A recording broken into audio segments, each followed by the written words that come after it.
कि जैसे how can power generation be increase during the power plant operation and maintenance. ये एक सवाल था हमारे पास, अक्सर जो है इस पॉइंट से जो है हमें कस्टमर्स रीच आउट करते हैं। अच्छा, इसमें एक चीज़ जो बड़ी इम्पोर्टेंट है, जो लोग काफ़ी नज़रअंदाज करते हैं, वो ये कि जी आपके सोलर पैनल्स की अर्थिंग हुई होनी चाहिए, ठीक है? इससे भी एक्चुअली परफॉर्मेंस इंक्रीज होती है। अच्छा, सोलर पैनल की अर्थिंग जो होनी चाहिए ना, उसको भी हम स्पेसिफाई कर देते हैं। अगर आप सोलर पैनल पे देखें बैक साइड पे, तो 4 छोटे सुराख आपको नज़र आएँगे जिन पे अर्थ का निशान बना होगा। अर्थ का निशान होता है एक लंबी डंडी होती है और उसके ऊपर ना हॉरिजॉन्टल बार्स लगी होती है। अब ये आपको ऐसा ना ही है। 4 पॉइंट्स नज़र आएँगे। आपने इन पॉइंट्स को आपस में कनेक्ट करना है, मतलब एक सोलर पैनल के अगले सोलर पैनल से अगले, ये इन सबको कनेक्ट करना है और फिर उसको अच्छा, आपने इसकी आखिरी बेस्ट वाले पैनल को। प्रैक्टिसेस क्या है? बाज़ औक़ात तो ऐसा होता है ना कि जैसे एमएस का स्ट्रक्चर है, गैल्वेनाइज्ड है, तो हुँ, गैल्वेनाइज्ड स्ट्रक्चर को या नीचे जो भी अ, गार्डर यूज़ हुए हैं, ग्रेडर यूज़ हुए हैं या एल्यूमीनियम का स्ट्रक्चर, तो बाज़ औक़ात इंस्टॉलर्स जो हैं वो अर्थिंग को जो है फ्रेम टू फ्रेम करते हैं, पैनल टू पैनल नहीं करते। तो क्या बेस्ट प्रैक्टिसेस हैं इस हवाले से? देखिए, पैनल टू पैनल भी करनी होती है और फ्रेम टू फ्रेम भी करनी होती है। वजह ये है कि जब आप सोलर पैनल को माउंट करते हैं ना अपने फ्रेम के साथ, तो आप उसको माउंट करते हैं माउंटिंग होल्स के थ्रू, अर्थिंग होल के थ्रू नहीं करते। जब आप माउंटिंग होल के थ्रू करते हैं, तो माउंटिंग होल्स जो हैं वो एनोडाइज्ड होते हैं।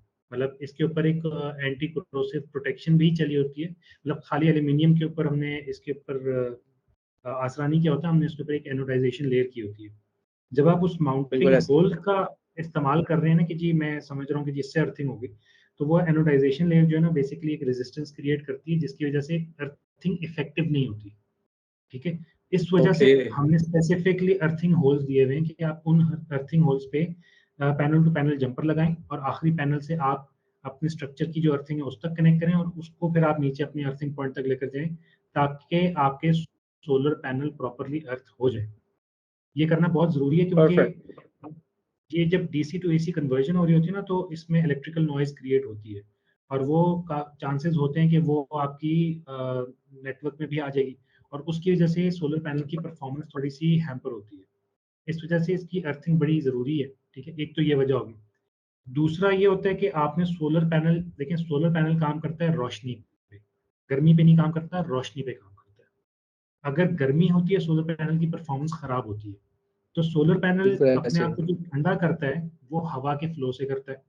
तो आपने ये देखा होगा कि आपके जितने एलिवेटेड स्ट्रक्चर वाले सोलर पैनल्स होते हैं, उनकी परफॉर्मेंस अच्छी होती है। जो आपके स्टैंडर्ड L2 हैं, जो बिल्कुल रूफटॉप के साथ लगे हुए हैं, उनकी परफॉर्मेंस रिलेटिवली कम होती है। तो इसकी वजह ये है कि जो एलिवेटेड स्ट्रक्चर है, वो अपने पैनल्स को ठंडा ज़्यादा इफेक्टिवली करता है। ठीक है? तो इसकी वजह से काफ़ी सिग्निफिकेंट फ़र्क पड़ जाता है आपकी परफ़ॉर्मेंस में। मतलब 2-3% का फ़र्क इस पे हमने देखा है कि अगर एलिवेटेड इंस्टॉलेशन हो और आपकी बिल्कुल ग्राउंड मतलब बिल्कुल रूफटॉप के साथ इंस्टॉलेशन हो, तो तकरीबन 2-3% का फ़र्क तो पड़ जाता है। तो आपने ये करना है कि आपने ये इंश्योर करना है कि आपके सोलर पैनल्स को इफेक्टिव एयर फ्लो मिल रहा है ताकि वो ठंडे हों और ये नहीं करें कि आपका जो एसी का आउटर है वो सोलर पैनल के नीचे लगाओ, क्योंकि वो फिर सोलर पैनल्स की परफॉर्मेंस को डिग्रेड करेगा। बहुत इम्पोर्टेंट पॉइंट है ये आपका। अक्सर जो रूफ टॉप्स हैं उसमें खासतौर पे मेरे कस्टमर्स के तो पॉइंट जो एसी के आउटर्स हैं वो बहुत करीब होते हैं और बाज़ औक़ात बिल्कुल पैनल के नीचे ही होते हैं। हाँ, ये ऐसे आपने नहीं करना, इसमें सोलर पैनल की परफॉर्मेंस काफ़ी डिग्रेड होती है। बिल्कुल सही, बिल्कुल सही।